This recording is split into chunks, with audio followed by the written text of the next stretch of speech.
Picture this. You're standing in front of 282 of the world's most elite warriors, Navy SEALs who have faced death, conquered impossible missions, and earned their place among the most respected military units on Earth. Now imagine being a young woman in that room facing not respect, but mockery.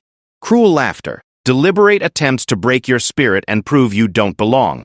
Most people would crumble. Most would walk away.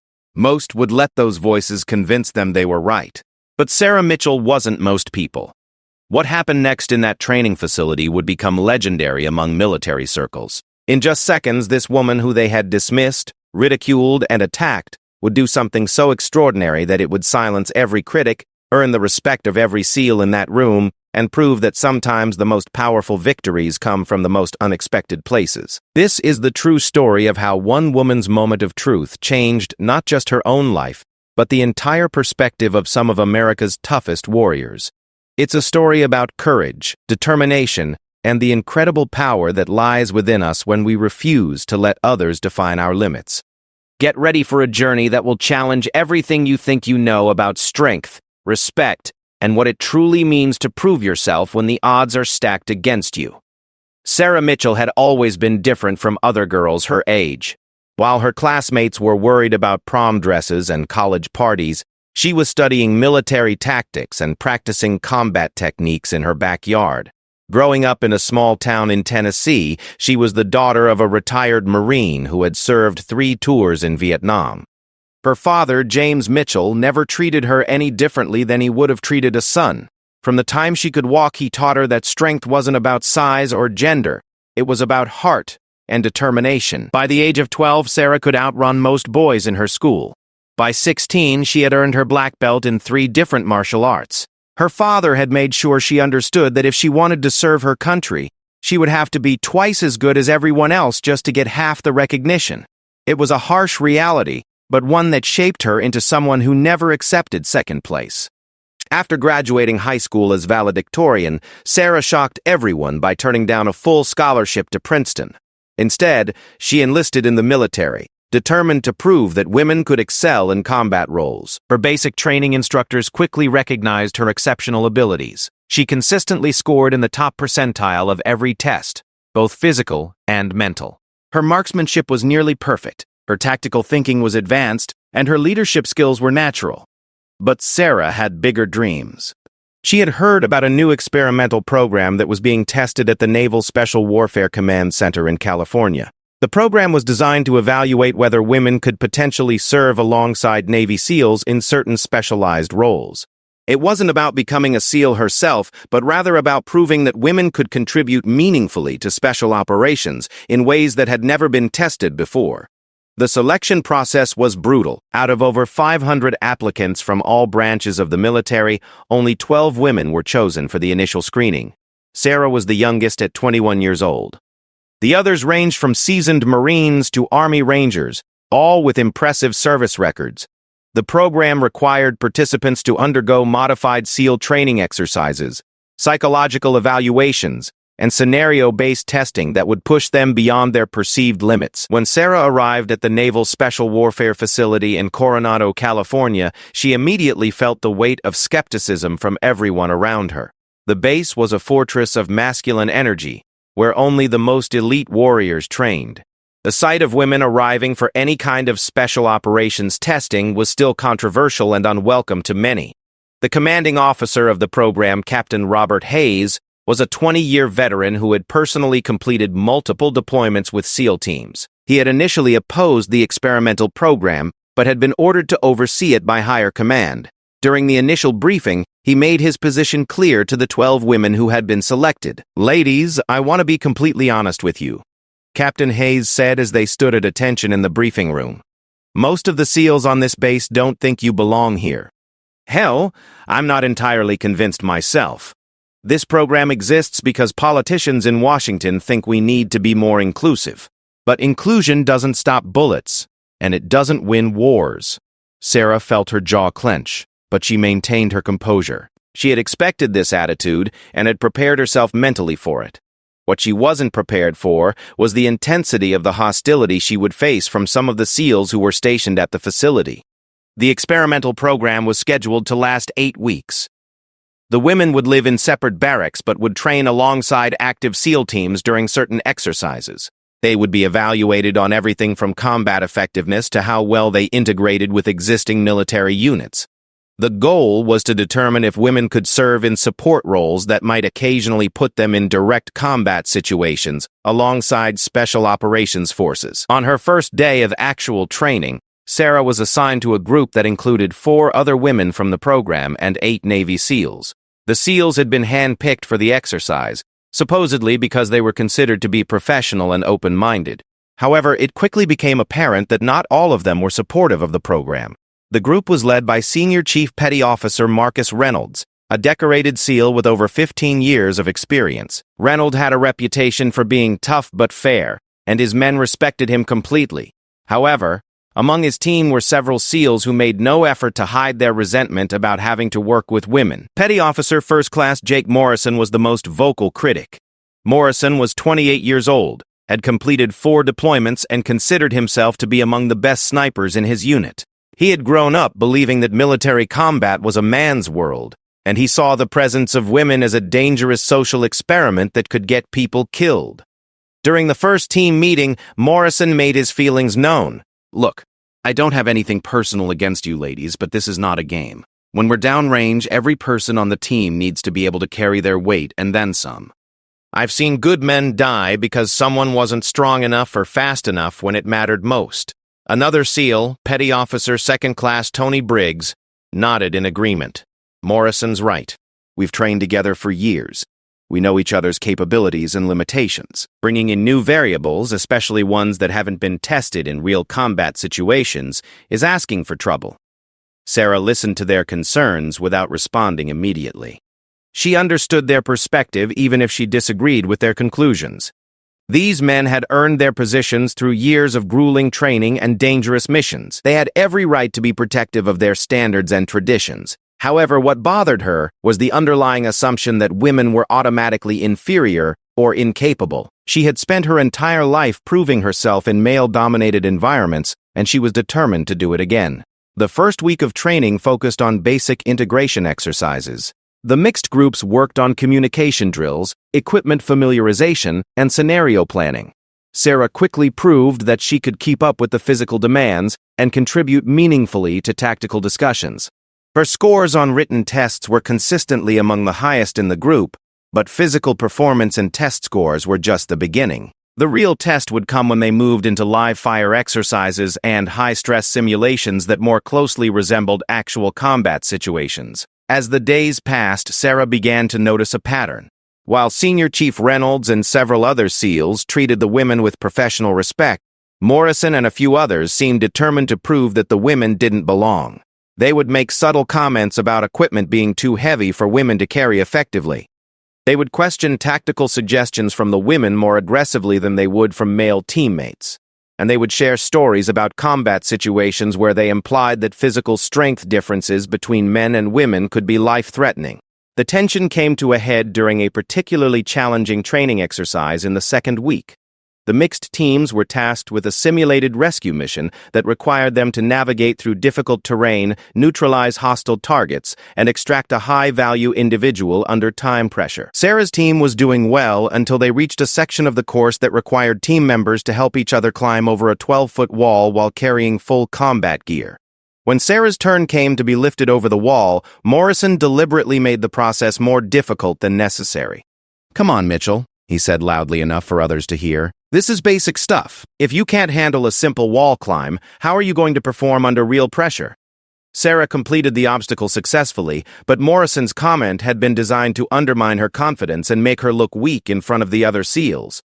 She realized that some of these men weren't just skeptical about the program, they were actively trying to sabotage it. That night, Sarah lay in her bunk thinking about her father's advice.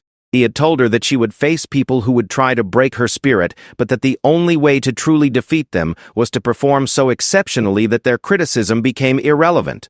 She decided that she wouldn't just meet the standards expected of her. She would exceed them so dramatically that even her harshest critics would have no choice but to acknowledge her capabilities. The next morning, Sarah woke up 2 hours before the required formation time and began an extra training routine that she would maintain for the rest of the program. While others were sleeping, she was running, lifting weights, and practicing combat techniques. She studied tactical manuals during her free time and sought out additional instruction from the few SEALs who were supportive of the program. Word of Sarah's extra efforts began to spread among the SEALs. Some respected her dedication, while others saw it as showboating or trying to prove a point. Morrison and his allies became even more determined to find ways to discredit her performance. The program was designed to culminate in a major evaluation exercise that would take place in front of a large audience of military personnel. This final test would determine which, if any, of the women would be recommended for continued evaluation in specialized roles.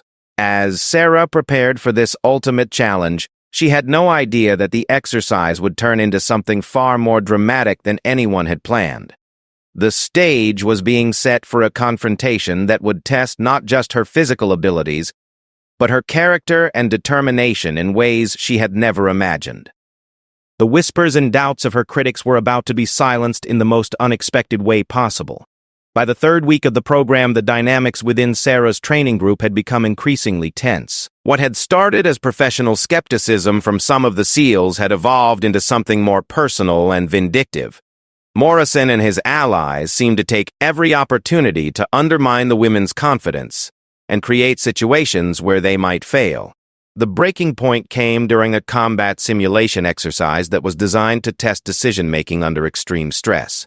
The scenario involved a hostage rescue operation, where teams had to clear multiple buildings while protecting civilian actors who were playing the roles of captured personnel. Sarah's team was assigned one of the most complex scenarios. They had to coordinate with other units, manage time pressure, and make split-second decisions about when to use force and when to show restraint. The exercise was being monitored by senior commanders who would evaluate each participant's performance for the final program assessments. During the briefing phase, Sarah noticed that Morrison was deliberately providing incomplete information to some of the women on the team. When it was her turn to receive tactical updates, he spoke quickly and failed to clarify important details about the building layout and potential threat positions. "Mitchell, you've got the south entrance," Morrison said while pointing at a hastily drawn map. "Standard breach protocol. Watch for civilians in rooms 2 and 4. Hostiles are expected in rooms 1, 3, and 5. Any questions?" Sarah studied the map carefully and realized that something didn't match up with the information that had been provided to the male team members. She had overheard different room designations being discussed earlier, but Morrison was clearly testing whether she would speak up or simply follow orders without question. "Senior Chief, I want to confirm the room designations," Sarah said, addressing Reynolds rather than Morrison. "Based on the initial briefing, I believe the civilian locations might be different from what Petty Officer Morrison just indicated." Morrison's face flushed with anger. "Are you questioning my instructions, Mitchell? Because if you are, maybe you're not ready for this kind of responsibility." Reynolds stepped in before the situation could escalate further. "Morrison, let's stick to the standard briefing protocol. Mitchell, you're correct to ask for clarification. The civilian positions are in rooms 1 and 3, not 2 and 4. The correction confirmed what Sarah had suspected. Morrison had been deliberately trying to set her up for failure. If she had followed his incorrect information, she might have treated civilians as threats or failed to properly secure areas where hostages were located. The exercise itself went smoothly for Sarah's team. She demonstrated excellent tactical awareness, clear communication, and decisive action when necessary. Her performance was so strong that several SEALs who had been neutral about the program began to take notice of her capabilities. However, Morrison wasn't finished. After the exercise, he made a point of critiquing Sarah's performance in front of the other team members. "Mitchell did okay today, but let's be honest about what we saw," Morrison said during the debrief session. "In a real situation, enemies don't wait for you to ask clarifying questions about room layouts. You have to be able to adapt to incomplete information and changing circumstances. The fact that she needed hand-holding during the briefing is concerning." Sarah felt her temper rising, but she forced herself to respond professionally. "Petty Officer Morrison, with respect, asking for accurate information isn't hand-holding. It's ensuring mission success and protecting team members. In a real operation, I would expect complete and accurate briefings, just as I would provide them to others." The tension in the room was palpable. Other SEALs were watching the exchange carefully. and Sarah realized that this was about more than just Morrison's personal opinions. This was a test of how she would handle direct confrontation and whether she would back down when challenged by a more experienced operator. Senior Chief Reynolds ended the discussion before it could escalate further, but the damage was done. Word spread quickly through the SEAL community that one of the women in the experimental program had directly challenged Morrison's authority and competence. Over the next few days, Sarah noticed a change in how some of the SEALs treated her. Those who had been supportive remained so, but others began to view her as arrogant or confrontational. Morrison's allies started referring to her as the princess who thinks she knows better than everyone else. The psychological pressure was intense. Sarah found herself being scrutinized more carefully than the other women in the program. Every mistake was magnified. Every success was downplayed or attributed to luck rather than skill. During a night navigation exercise, Sarah's team was tasked with reaching a series of checkpoints using only compass and map readings. The terrain was challenging, with thick vegetation and steep hills that made movement difficult in darkness. About halfway through the exercise, Morrison's voice came through Sarah's radio headset. "Mitchell, your team is falling behind schedule. Are you sure you're reading that compass correctly? Maybe someone else should take point." Sarah checked her position and realized that her team was actually ahead of schedule and on the correct route. Morrison was either mistaken about their location or was deliberately trying to confuse her navigation. "Negative, we're on track and on schedule," Sarah responded calmly. "Continuing to checkpoint 3 as planned." "I'm looking at the GPS tracker, Mitchell. You're off course," Morrison insisted. "Recommend you correct heading to bearing 270. If Sarah followed Morrison's recommendation, it would take her team directly into a swampy area that would slow them down significantly and potentially cause them to miss their time targets. She faced a difficult decision: trust her own navigation skills and risk being wrong, or follow Morrison's instructions and potentially compromise the exercise. Sarah made a choice that would later be recognized as showing exceptional leadership under pressure. She trusted her own abilities while also protecting Morrison from potential embarrassment. "Copy that, Petty Officer Morrison. I'm going to continue on current heading based on my readings, but I'll double-check position at the next terrain feature and adjust if necessary." Sarah's team reached checkpoint 3 exactly on schedule and with perfect navigation accuracy.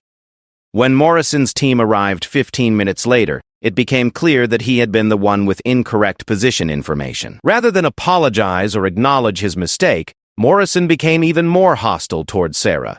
He began spreading rumors that she was insubordinate and couldn't work effectively as part of a team. Some of the other SEALs started to question whether her technical competence was worth the interpersonal difficulties she seemed to create.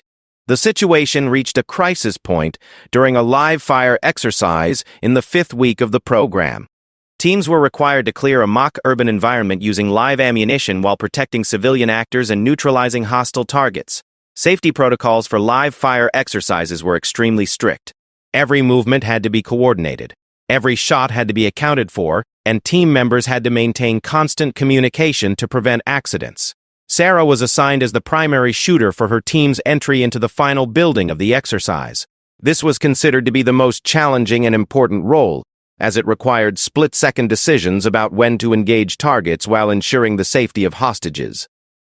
As Sarah's team prepared to enter the building, Morrison's voice came through the radio with what appeared to be a last-minute change in the exercise parameters.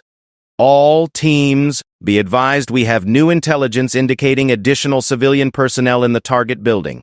Expect non-combatants in previously cleared areas. Exercise extreme caution with engagement rules." Sarah immediately recognized that this information contradicted everything they had been told during the safety briefing.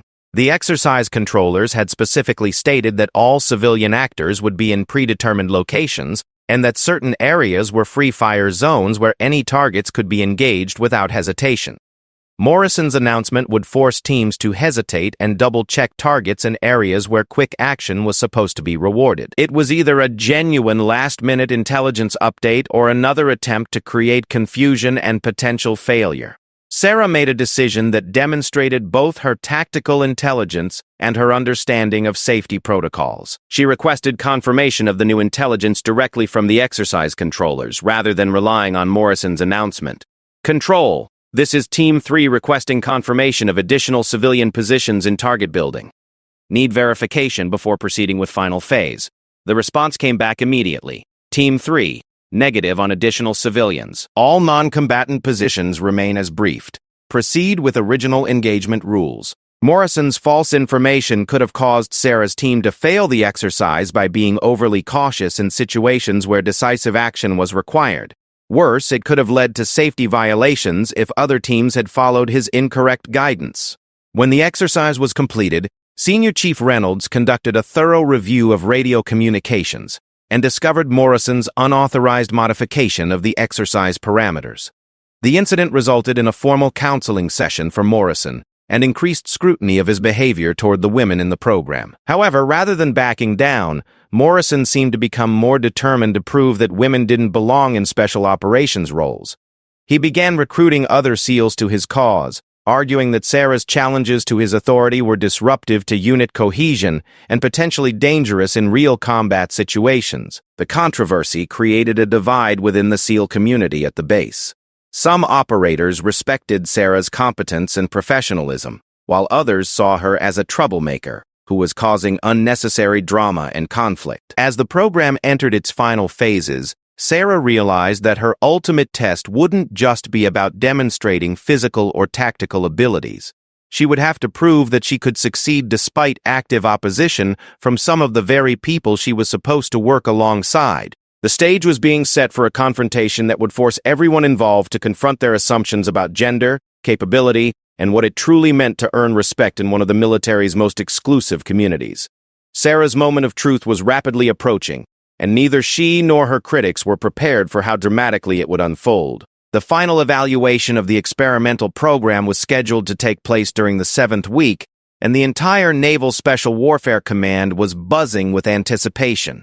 Word had spread throughout the military community about the women who were training alongside Navy SEALs, and opinions were sharply divided about the program's potential success. Captain Hayes had decided that the final assessment would be conducted in front of a large audience of military personnel.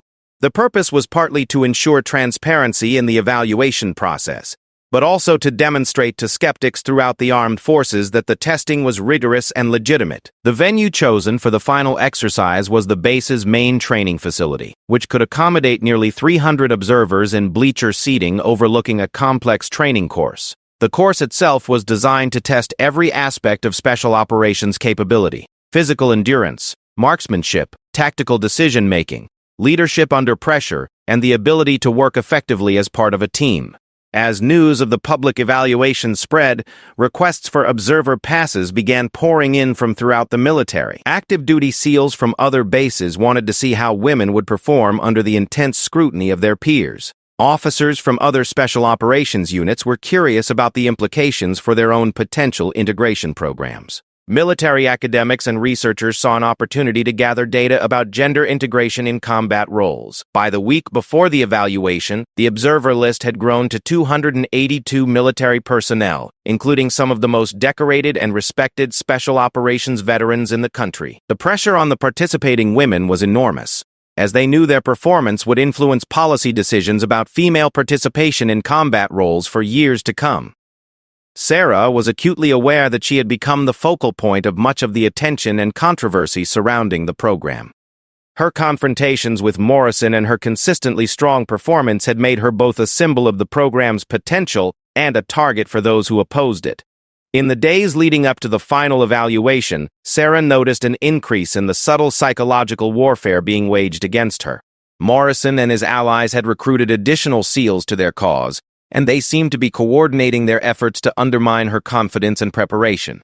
The harassment took many forms. During mealtimes, conversations would stop abruptly when Sarah approached, only to resume with pointed discussions about how female integration was lowering standards and compromising operational effectiveness. Equipment that Sarah needed for training would mysteriously go missing, forcing her to spend valuable time locating replacements or making do with inferior alternatives. Most concerning was the spread of rumors about Sarah's character and motivations.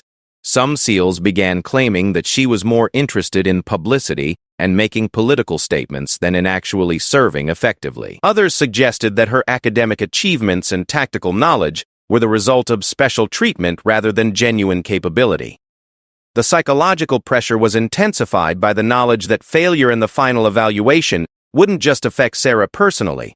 It would be used as evidence that the entire concept of women in special operations was flawed. Senior Chief Reynolds tried to shield Sarah and the other women from the worst of the harassment, but he was fighting an uphill battle. Many of the SEALs engaging in the behavior were from other units and weren't under his direct authority. Additionally, the harassment was subtle enough that it was difficult to document and address through formal channels. 3 days before the final evaluation, Sarah experienced what appeared to be a serious attempt at sabotage. She had been assigned to conduct a solo night navigation exercise that would test her ability to reach multiple checkpoints using only basic compass and map reading skills. The exercise was considered a formality, as Sarah had consistently demonstrated excellent navigation abilities throughout the program. However, when Sarah reached what should have been her third checkpoint, she found nothing but empty terrain. Her map indicated that there should be a marker flag and a sign-in log, but neither was present. She spent nearly an hour searching the area, using various techniques to verify her position and ensure that she hadn't made a navigation error. Eventually, Sarah discovered the missing checkpoint materials hidden in dense brush approximately 200 meters from their correct location. Someone had deliberately moved them to create the appearance that she had failed the navigation exercise. When Sarah reported the incident to Reynolds, he conducted an investigation that revealed disturbing evidence of tampering. The checkpoint material showed signs of having been recently moved, and GPS tracking data confirmed that Sarah's navigation had been accurate. However, no one admitted to moving the materials, and there were no witnesses to the sabotage. The incident made it clear to Sarah that some people were willing to go to extraordinary lengths to ensure her failure. She realized that the final evaluation would be more than just a test of her abilities. It would be a battle against people who were actively working to undermine her success. On the morning of the final evaluation, Sarah woke to find a note that had been slipped under her door during the night. The message was anonymous, but clearly from someone with detailed knowledge of the evaluation exercises. "Mitchell," the note read, "today you're going to find out what happens when women try to play in a man's world. You've gotten this far because people have been going easy on you, but that ends today. Real SEALs don't carry dead weight, and we don't let political correctness put our brothers at risk. Do yourself a favor and quit now before you embarrass yourself in front of everyone." Sarah stared at the note for several minutes, feeling a mixture of anger and determination. She had faced doubt and opposition her entire life, but never had the stakes been so high or the audience so large. Everything she had worked for, everything her father had taught her about perseverance and excellence, would be tested in front of nearly 300 of the most elite warriors in the military. As Sarah prepared her equipment for the final evaluation, she reflected on the journey that had brought her to this moment. She thought about the countless hours of training, the extra preparation she had undertaken, and the unwavering support of her father, and the few military personnel who believed in her potential. The final evaluation was structured as a comprehensive mission simulation that would test every aspect of special operations capability. Teams would be required to complete a series of challenges that included physical obstacles, tactical problem-solving, marksmanship under stress, and complex scenario-based decision-making. The twist that made this evaluation particularly challenging was that team compositions would be randomly assigned on the day of the exercise. Rather than working with familiar partners, participants would have to demonstrate their ability to integrate quickly with unknown teammates and adapt to different leadership styles and tactical approaches. When the team assignments were announced, Sarah felt her heart sink. She had been placed on a team with Morrison and two of his closest allies, Petty Officers Briggs and Davidson. The fourth member of the team was Petty Officer Martinez, one of the few SEALs who had consistently treated Sarah with professional respect throughout the program. Sarah realized immediately that this team composition was unlikely to be the result of random selection. Morrison and his allies had probably lobbied to be placed together so they could control the narrative of Sarah's performance. They would be able to claim that any failures were her responsibility while taking credit for any successes. As the 282 military observers took their seats in the bleacher area overlooking the training course, Sarah felt the weight of their attention and expectations. She knew that many of them were hoping to see her fail, while others were genuinely curious about whether women could meet the standards expected of special operations personnel. Captain Hayes took the microphone to address the audience and explain the evaluation procedures. His words carried particular significance because they would frame how Sarah's performance would be interpreted by the hundreds of observers. Ladies and gentlemen, what you're about to witness represents 8 weeks of intensive training and evaluation, Hayes announced. The participants have been tested on every aspect of special operations capability, and today's exercise will determine their readiness for potential integration into specialized roles. Hayes continued, I want to emphasize that the standards being applied today are identical to those used for all special operations personnel. There have been no modifications, no accommodations, and no lowered expectations based on gender or any other factor. What you will see is an honest assessment of capability and potential. As Sarah listened to Hayes' introduction, she felt a sense of clarity and purpose that surprised her. Despite all the opposition and sabotage attempts, despite the pressure and scrutiny, she felt ready for what was about to unfold. She had no way of knowing that the events of the next few hours would exceed everyone's expectations in ways that no one could have anticipated. The stage was set not just for an evaluation, but for a demonstration that would change attitudes and perspectives throughout the special operations community. The moment that would define Sarah's legacy was about to begin, and neither she nor her 282 observers were prepared for the extraordinary events that were about to unfold. The final evaluation began with a series of individual skill assessments that would test each participant's basic competencies before moving into team-based exercises. Sarah performed exceptionally well in the marksmanship section, scoring higher than all but 2 of the male participants. Her physical fitness scores were also impressive, placing her in the top quartile of all participants regardless of gender. However, Sarah could sense that Morrison and his allies were waiting for the team-based portions of the evaluation, where they would have more opportunities to influence her performance and the perception of her capabilities. The first team challenge was a complex obstacle course that required coordination, communication, and mutual support among team members. Teams had to navigate through various physical barriers while carrying heavy equipment and maintaining radio contact with exercise controllers. As Sarah's team prepared to begin the obstacle course, Morrison took charge of the tactical planning in a way that seemed designed to marginalize her contributions. All right, here's how we're going to handle this, Morrison announced to the team. Briggs, you take point and set the pace. Davidson, you're responsible for equipment management. Martinez, you handle communications. Mitchell, you just focus on keeping up and try not to slow us down. The assignment was clearly intended to put Sarah in a subordinate role where her capabilities wouldn't be showcased, and where any team failures could be attributed to her inability to keep up. However, Sarah recognized the strategy and decided to use it to her advantage. Rather than protesting the assignment, Sarah focused on performing her limited role so exceptionally well that it would be impossible to ignore her contributions. She not only kept pace with the team, but began providing tactical suggestions and assistance to other team members when opportunities arose. During one particularly challenging section of the obstacle course, Davidson struggled to carry a heavy piece of equipment over a wall obstacle. Without being asked, Sarah positioned herself to help lift the equipment while also providing physical support to help Davidson complete the climb. I've got this, Mitchell, Davidson said, clearly uncomfortable with accepting help from one of the women in the program. Copy that, Sarah replied professionally. I'm just here to assist if needed. The exchange was witnessed by many of the observers, and several SEALs in the audience commented on Sarah's team-oriented approach and willingness to provide support without seeking recognition. Sarah's team completed the obstacle course with one of the fastest times of the day, but Morrison was quick to downplay her contributions during the debrief session. Good work, team, Morrison said within earshot of several observers.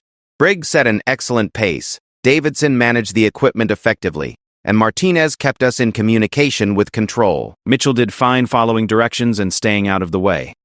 Sarah said nothing in response, but several observers had been watching closely enough to see her actual contributions to the team's success. Senior Chief Reynolds made notes about the dynamics he had witnessed, recognizing that Morrison's leadership style was creating unnecessary tension and failing to utilize all available team resources effectively. The second team challenge was a tactical simulation that required teams to clear a mock urban environment while protecting civilian actors and neutralizing hostile targets. This exercise was considered the most important part of the evaluation because it most closely resembled real-world special operations missions. Teams were given 30 minutes to study intelligence reports, plan their approach, and assign individual responsibilities. The success of the mission would depend on coordination, adaptability, and the ability to make sound decisions under pressure. During the planning phase, Morrison once again attempted to minimize Sarah's role in the tactical discussion. Mitchell, since you're still learning how we do things, why don't you just observe and take notes while the experienced operators plan the mission? Morrison suggested. However, Martinez intervened in a way that surprised everyone, including Sarah. Actually, Mitchell has consistently shown excellent tactical thinking throughout the program, Martinez said. I think we should hear her assessment of the intelligence and her suggestions for approach routes. Morrison's face showed clear annoyance, but he couldn't openly refuse Martinez's suggestion without appearing unprofessional in front of the observers. Fine, Mitchell, what's your take on the situation? Sarah had been studying the intelligence reports and facility layouts carefully, and she had identified several tactical considerations that hadn't been discussed yet. Based on the civilian positions and likely hostile defensive arrangements, I recommend a simultaneous multi-point entry rather than the traditional sequential clearing approach, Sarah said, pointing to specific locations on the facility map. If we coordinate entries here, here, and here, we can prevent hostiles from repositioning to threaten civilian locations while also reducing our exposure to defensive fire. The suggestion was tactically sound and demonstrated a sophisticated understanding of urban warfare principles. Martinez nodded approvingly, and even Briggs seemed impressed by the analysis. However, Morrison dismissed the suggestion immediately. That's too complex for this type of exercise. We'll stick with standard sequential clearing procedures. Mitchell, you'll provide rear security while the rest of us handle the actual clearing operations. Once again, Sarah found herself assigned to a role that would minimize her visibility and impact on the mission's success. However, she had learned to work within these constraints while still finding ways to contribute meaningfully to team performance. The tactical exercise began with Sarah's team moving through the simulated urban environment toward their target building. The scenario included multiple variables and potential complications that would test the team's ability to adapt to changing circumstances. Everything was proceeding according to Morrison's plan until the team encountered an unexpected complication that wasn't part of the original scenario. As they approached the target building, they discovered that one of the civilian actors appeared to be in medical distress and required immediate attention. The situation presented a complex tactical dilemma. Stopping to provide medical assistance could compromise the mission timeline and expose the team to additional risks. However, ignoring a person in medical distress would violate both military protocols and basic humanitarian principles. Morrison hesitated, clearly uncertain about how to handle the unexpected development. The scenario controllers had introduced the medical emergency as a test of leadership decision-making under pressure, but Morrison seemed paralyzed by the need to choose between mission objectives and humanitarian concerns. What's the call, Morrison? Briggs asked, looking for leadership direction as the team remained exposed in the open area near the distressed civilian. Morrison continued to hesitate, and Sarah realized that his uncertainty was putting the entire team at risk. Without waiting for permission, she moved toward the civilian to assess the medical situation while maintaining awareness of potential tactical threats. Martinez, maintain overwatch on the target building, Sarah called out while examining the civilian. Briggs, cover R6 while I check the medical situation. Davidson, prep for immediate movement once I determine what we're dealing with. Sarah's quick assessment revealed that the civilian actor was simulating symptoms of cardiac arrest.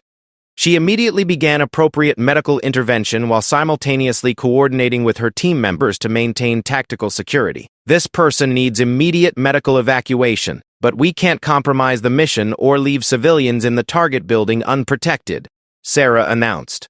Martinez, call for medical support and arrange for civilian evacuation. Briggs and Davidson, establish security perimeter.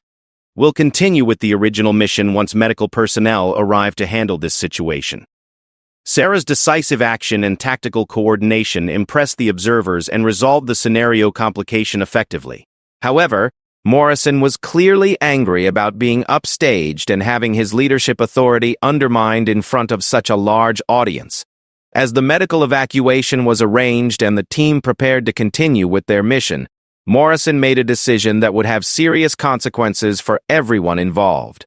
Mitchell, since you want to freelance and ignore chain of command, you can handle the rest of this mission by yourself, Morrison announced loudly enough for nearby observers to hear.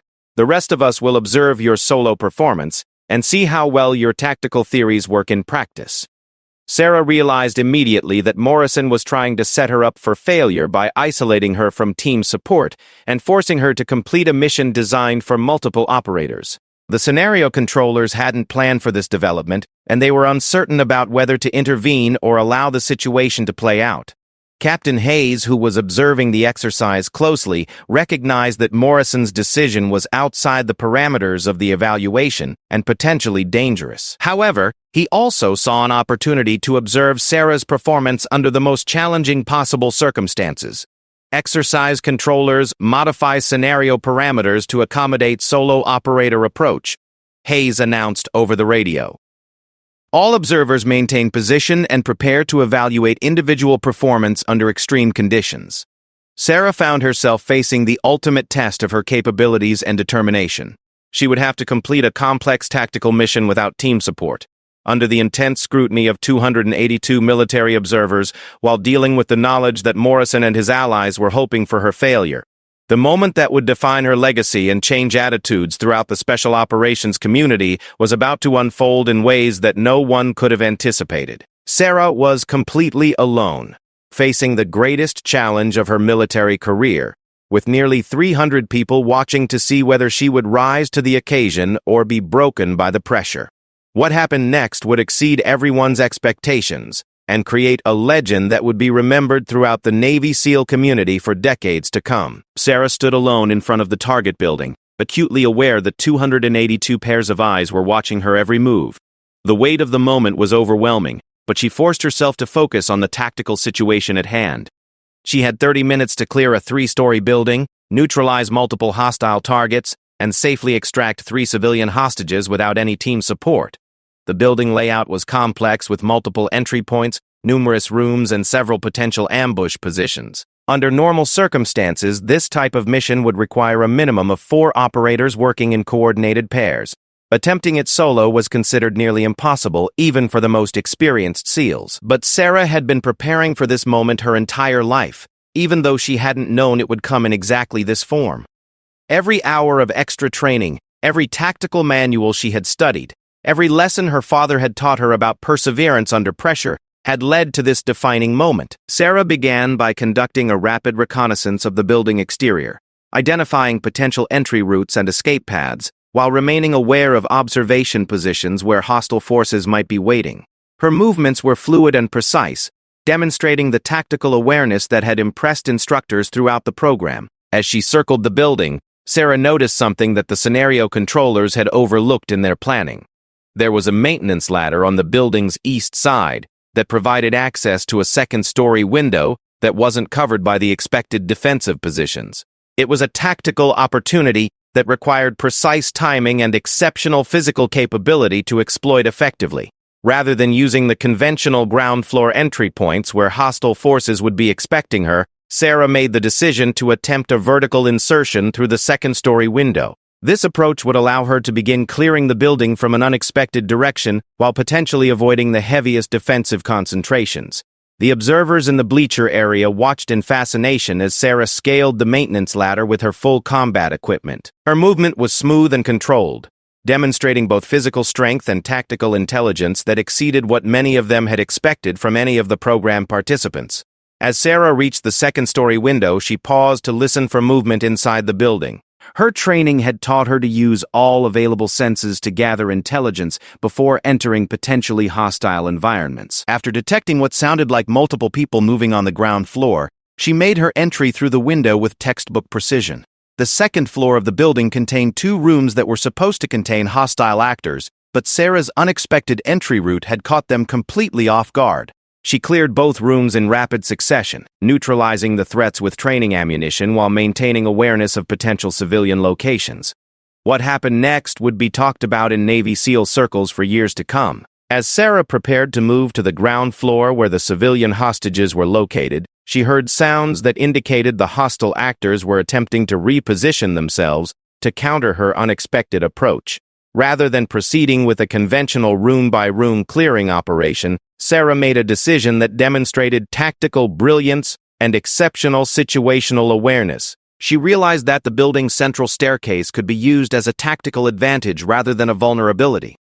By controlling the staircase, she could prevent hostile forces from moving between floors while also creating multiple angles of observation that would allow her to engage targets without exposing herself to crossfire. Sarah positioned herself at the top of the central staircase and used a combination of audio cues, reflected light from her tactical flashlight, and carefully timed movements to gather intelligence about hostile positions on the ground floor. Her approach demonstrated advanced tactical thinking that impressed even the most skeptical observers. When Sarah finally moved to the ground floor, she did so with a speed and precision that seemed almost impossible for a single operator. She had mentally mapped the entire building layout and hostile positions based on her reconnaissance, allowing her to move through the space with confidence and efficiency. The first hostile actor she encountered was positioned behind cover near the main entrance. Rather than engaging in a prolonged firefight, Sarah used the element of surprise and superior positioning to neutralize the threat quickly and move toward the room where intelligence indicated the first civilian hostage was being held. The hostage rescue portion of the exercise was where Sarah's performance transcended exceptional and entered the realm of extraordinary. She located and secured the first civilian with textbook precision, then coordinated a movement plan that would allow her to reach the second hostage while maintaining security for the first. However, the most challenging aspect of the scenario was still ahead. The third civilian hostage was being held in a room with two hostile actors, creating a situation where any mistake could result in civilian casualties or mission failure. Sarah approached this final challenge with a level of tactical sophistication that amazed the professional observers. She used a combination of distraction techniques, precise timing, and exceptional marksmanship to neutralize both hostile threats while ensuring the complete safety of the civilian hostage. But what transformed Sarah's performance from impressive to legendary was what happened during the extraction phase of the mission. As Sarah was preparing to escort the three civilian hostages out of the building, the exercise controllers introduced a final complication that hadn't been part of the original scenario. They announced over the radio that additional hostile forces were approaching the building and that extraction had to be completed within 5 minutes to avoid being trapped. This type of last-minute pressure test was designed to evaluate how operators performed when mission parameters changed unexpectedly. Most experienced SEALs found these situations challenging even with full team support. Sarah's response to the pressure was nothing short of remarkable. Rather than rushing the extraction and potentially making mistakes, she quickly developed a new tactical plan that would ensure civilian safety while dealing with the approaching threat. She positioned the three civilians in the building's central corridor where they would be protected from potential incoming fire, then moved to establish defensive positions that would allow her to engage approaching hostile forces while maintaining overwatch of the extraction route. What the observers witnessed next was a demonstration of tactical capability that exceeded the performance standards of most experienced special operations personnel. Sarah engaged multiple approaching hostile actors with precision marksmanship while simultaneously coordinating civilian movement toward the extraction point. Her situational awareness was exceptional, as she maintained awareness of multiple threat vectors while ensuring that civilians remained protected throughout the engagement. The exercise concluded with Sarah successfully extracting all three civilian hostages within the time limit, while neutralizing every hostile threat in the scenario. Her performance was flawless from both tactical and safety perspectives, demonstrating capabilities that would have been impressive for an entire SEAL team, let alone a single operator. As Sarah emerged from the building with the three rescued civilians, the observer area fell completely silent. 282 of the military's most experienced and decorated personnel were trying to process what they had just witnessed. Morrison, who had been watching the exercise with the expectation of seeing Sarah fail dramatically, stood in stunned silence. His plan to isolate and humiliate her had instead created the opportunity for her to demonstrate capabilities that exceeded anything he had imagined possible. Captain Hayes stepped forward to conduct the official debrief of the exercise. But before he could speak, something unprecedented happened. Senior Chief Reynolds, who had been Sarah's primary instructor throughout the program, began to applaud. Within seconds, his applause was joined by Martinez, then by several other SEALs who had been supportive of the program. The applause spread through the observer section like a wave, until all 282 military personnel were on their feet, acknowledging a performance that had exceeded every expectation and challenged every assumption about capability and gender in special operations. But the most significant moment came when Morrison slowly stood up and joined the applause. His expression showed a mixture of amazement, respect, and perhaps some shame for the way he had treated Sarah throughout the program. After the applause died down, Captain Hayes took the microphone to address both Sarah and the assembled observers. In 20 years of military service, I have never witnessed a more impressive demonstration of tactical capability, situational awareness, and performance under pressure, Hayes announced. What we've seen today represents the highest standards of special operations excellence, regardless of gender or any other factor. Hayes continued, Specialist Mitchell, your performance today has not only exceeded the standards required for this program, but has set a new benchmark for individual tactical capability that will influence special operations training for years to come. The formal evaluation results were announced later that day. Sarah had scored in the top percentile of every category and had earned the highest overall rating in the program's history. More importantly, her performance had changed attitudes throughout the special operations community about the potential for women to contribute meaningfully to the most challenging military missions. In the weeks following the evaluation, Sarah received offers to join several elite military units and to participate in advanced training programs that had previously been closed to women. However, her most meaningful recognition came from the SEALs who had initially opposed the program. Morrison approached Sarah privately the day after the evaluation to offer a personal apology for his behavior throughout the program. Mitchell, I was wrong about you, and I was wrong about what women can contribute to our community, Morrison said. Your performance yesterday was better than anything I've seen from operators with years of experience. You've earned my respect and my apology. The conversation between Sarah and Morrison was witnessed by several other SEALs, and word of Morrison's acknowledgement spread quickly throughout the base. His public change of position carried significant weight because of his reputation and previous opposition to the program. Over the following months, Sarah's performance became legendary within military circles.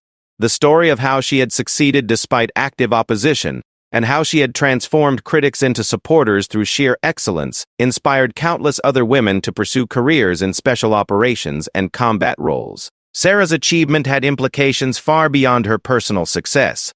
Her performance provided concrete evidence that women could meet and exceed the highest military standards when given the opportunity to prove themselves.